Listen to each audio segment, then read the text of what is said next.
You would think that with pretty much all global eyes on Canada since the trucker convoy that took place in 2022, because, Justin Trudeau has gone and maintained a status of being a actual dictator, you would think that Canada and the current Liberal government wouldn't fall into the same trap of being a dictator and try to, break the shackles of that narrative. But no, they've done it again. So this massive port strike that's costing over $1 billion per day, the government has stepped in, and I covered this in the last video, but we're going to really highlight it in this one. The government stepped in and said, yeah, no, we're using emergency powers to basically say, we don't care about your strike, get back to work. And this is extremely dangerous in Canada. I mean, in our society where we're told that we have freedom of speech. We've found out that we don't really have freedom of speech. We're told that we have the freedom of assembly and the right to protest. We don't really have the right to protest or the freedom of assembly, because if it goes against a certain narrative, then they basically just kibosh it. And then we're told that we have the right for, governed strikes, union strikes that, there's a massive wage discrepancy and people want to be properly compensated. And now we're finding out that's not even possible. So you can't protest, you can't strike, and you can't say whatever you want in Canada. Yeah, that pretty much sums it up. Welcome back to the channel. Welcome back to another video, everybody. Before we get into it, I do want to encourage y'all to smash the like button and subscribe if you haven't already. It does tremendously help grow the channel. And without further ado, let's get into it. We're going to start off with something that happened yesterday. Former BC Premier John Horgan dies at 65, and this is unfortunately the current BC NDP Premier, David Eby, who stepped on a bee, who makes his little speech talking about this. It's with heavy hearts. We learned about the passing of John Horgan this morning. John was a remarkable man, both in the history of this province and just who he was as a person. His legacy for British Columbia is profound. In terms of law, he was the premier who brought in the UN Declaration on the Rights of Indigenous People, among countless other legislative accomplishments. Politically, for the NDP, he brought us from 16 years in opposition in the political wilderness into the government benches for the first time in a generation. And I think for many British Columbians, he made them think differently about politics and about politicians. He was accessible, he was fun and funny, and he was called Premier Dad, and rightly so. For myself, he was a coach and a mentor. He was an inspiration to me. He had advice when I needed it. He conducted himself with the utmost in integrity, and he brought a spirit of fun to his work that was infectious. And many of you will remember too, he had a bit of a temper from time to time. And if you hadn't been yelled at by John Horgan, then you hadn't truly worked with him. I truly John Horgan. All right, so those are some nice words that are said, and yeah, I mean, I wasn't really paying attention to politics, so my own personal opinion on John Horgan is kind of as Joey Tribbiani says, a moot point, but nonetheless, I'd love to know your guys' thoughts on that. And now let's get into the port stuff. So Jagmeet Singh took to X a couple of days ago and said, "Yo, Pierre, where you at? Where you at, Pierre? When you're in a fight, your friends don't show up." And here he goes saying, "I'm here, I'm at the port, Pierre isn't, I'm better than him." Kind of a weird take, but anyways, that's Jagmeet for you. My question to Pierre Poilievre, where you at, man? Where you at? There's a fight right now. Workers need someone to stand up for them. Where are you at? I don't see you. I don't see you. You know who your friends are when you're in a fight. When you're squaring up with someone and you look to your side and the guys run, they're not your friend. Right now you're in a fight, and look who's showing up. Okay, so he's taken this kind of purity test approach to this port strike, and he goes on and talks more about the fact that Pierre isn't there, and because Pierre didn't show up for a photo op, then everybody should vote for Jagmeet because Jagmeet is somehow superior to Pierre, and it's just a very weird take. Jagmeet Singh is holding 41 plus million Canadians hostage to a government that no party wants and 95% of the people also don't want. So I really don't understand how he's like, hey, Pierre, where are you at? How about where are you at, Jagmeet? Where are you at? Why don't you call an election and do your actual job? Oh, that's right. You're after your pension. I forgot. Right. Yeah. Purity test backfired. Anyways, let's take a look here at the government basically issuing emergency powers to end this dispute here. Well, the federal government says Canada cannot afford to bear the economic impact of work stoppages at its two largest ports. So this morning, the Labour Minister stepped in to end lockouts in Vancouver and Montreal. As Canada's Minister of Labour, it is my duty and responsibility to secure industrial peace and the national interest. So today, I have invoked my authorities under the Canada Labour Code. Under Section 107 of the Code, I've directed the Canada Industrial Relations Board to order that all operations and duties at the ports resume and to assist the parties in settling their collective agreements by imposing final and binding arbitration. The Montreal lockout began Sunday when 1,200 dock workers rejected their employer's latest contract offer. In Vancouver, 700 longshore supervisors hit the picket lines last week. They were locked out after their union issued a strike notice.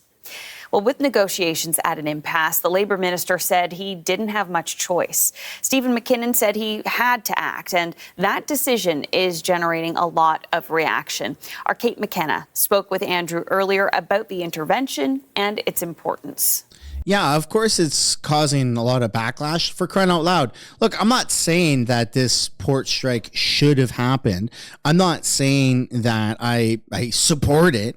I mean, I think that people should be appropriately compensated here in Canada, and a $1 billion hit to our economy every day that this strike goes on is obviously extremely detrimental. But using emergency powers to say, we don't care about your strike, we don't care about your lost wages, get your ass back to work or you're fired, that's insane. And that's a dictatorship. And we're just seeing this time and time again.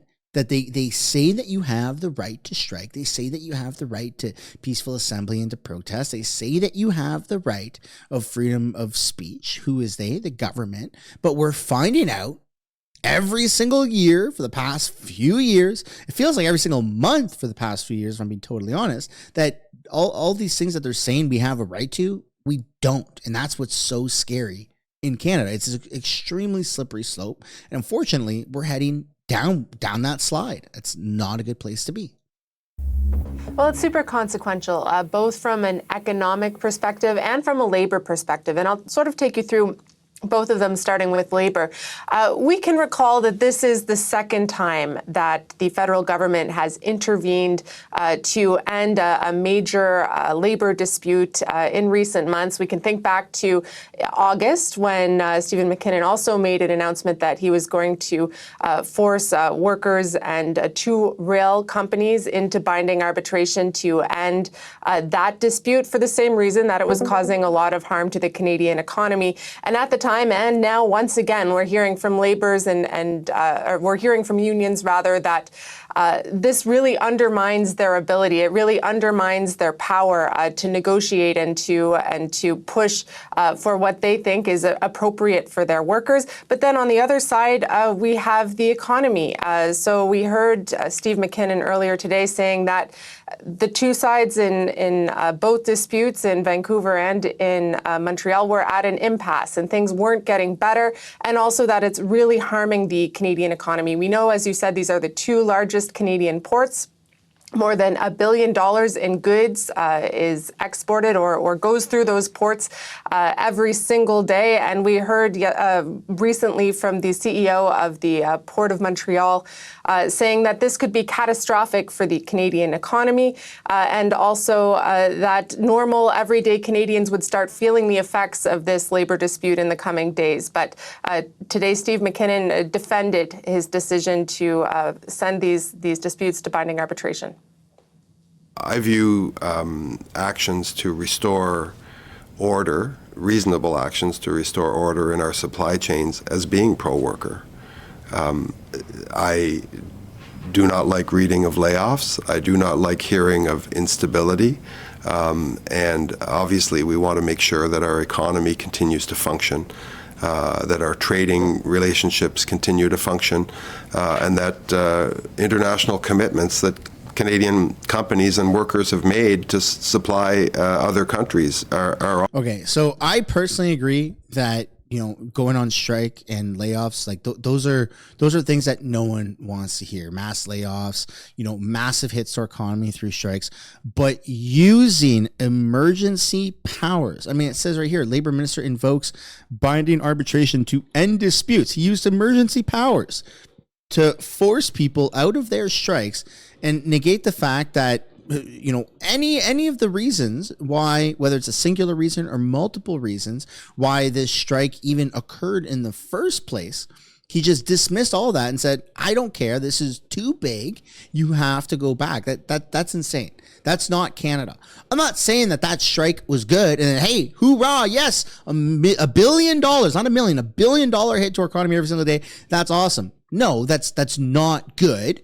But again, this is Canada, and there should have been a peaceful and rapid solution to this issue without forcing people back to work and just negating the entire strike on its own. That is going to have immense repercussions, and I don't think that's a good look for Canada. I don't think that's a good look for this minister. I don't think that's a good look for Justin Trudeau and the Liberal government. Honored. Suffice to say, the NDP does not see it that way. Leader Jagmeet Singh sent a statement earlier today saying that the decision to override the workers' action shows that, quote, being a bad boss pays off. Says the Liberal government will always cave to corporate greed and always step in to make sure unions have no power. A public sector union in Quebec was also very critical of the move.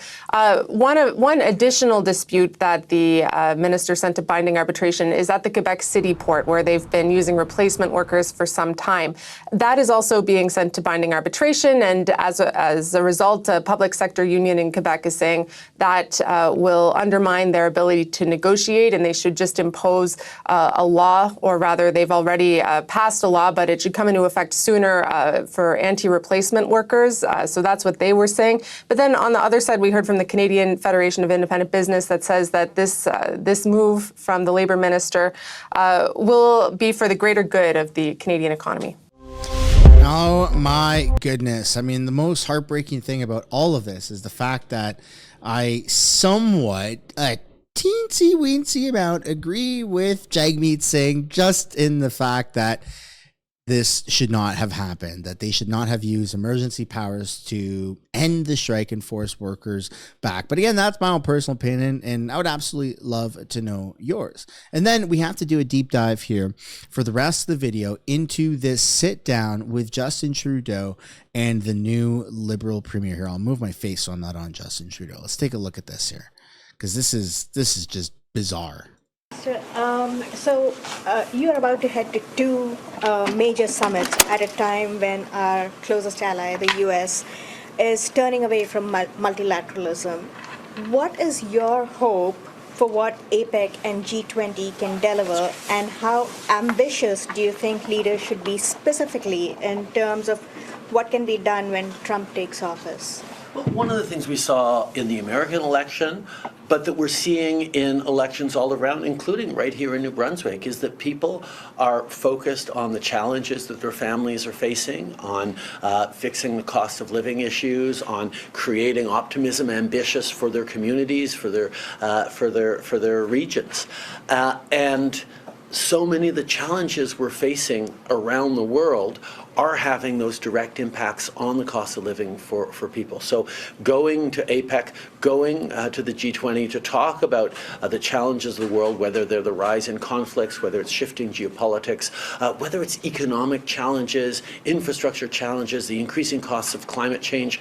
There are a lot of things that we're going to have to deal with to respond to the challenges families are facing all around the world. That certainly is my focus. And I know that both the current American administration and the incoming Trump administration want to solve the challenges that families are facing, and Canada is part of the solution for American challenges in the work that we do together to strengthen North America. Next question goes to Jacques Poitras, CBC. Hi. During the election campaign, the word liberal was noticeably absent from a lot of Premier Holt's campaign materials. And last year, she said you were seen as too far to the left. So I'm wondering how this affects the relationship. Maybe both of you can comment on how this will affect agreements on some of the things you're talking about. I'm really excited to be able to work with Susan, with a fellow Liberal, to deliver on real progressive priorities. The challenge we had with a Conservative Premier here is the same challenge we're having with Conservative politicians across the country, that they don't actually want to step up on investments and solutions that people actually need. They let ideology get in the way of actually investing in supports for families, for communities, supports for jobs, for growth, for energy solutions that are needed, and being able to work with someone who is so like-minded is very exciting, and I'm really glad she won and won so big. Well, New Brunswickers want a government that's going to get things done, and they didn't see that with the last government. They didn't see improvements to their healthcare system. They didn't see improvements to the cost of living. Housing was becoming less and less affordable, and so they want a government that's going to work with anyone and everyone that can help New Brunswickers succeed. And New Brunswickers saw opportunities left on the table with a federal government that wanted to invest in our healthcare system, in our housing system, and our healthcare professionals, and a provincial government that wasn't taking that help. Our team wants to get to work and make a difference quickly, and we know that we have both funds and a partner in Ottawa that wants to help New Brunswickers with their biggest priorities. So they don't have a lot of patience. They want to see us move quickly, and that's what our government's going to do. This is so awkward because she wants nothing to do with Justin Trudeau, but he's the leader of the Liberal Federal Party. Oh, this is so unbearable. Prime Minister, across Canada, but especially here in the Maritimes, our economy relies on our neighbors south of the border. We rely on exports south of the border from New Brunswick, soft lumber, PEI, potatoes, seafood from all three, so on and so forth. What is your government's plan if President-elect Trump does put in place a 10% tariff on our exports? 7 or 8 years ago, when President Trump first got elected, he was focused on eliminating our NAFTA agreement, ripping up the trade deal that had created incredible prosperity for Canadians and Americans and grown our economy in significant ways. We successfully sat down, renegotiated that accord to protect not just our supply managed sectors, but so many manufacturing sectors across the country.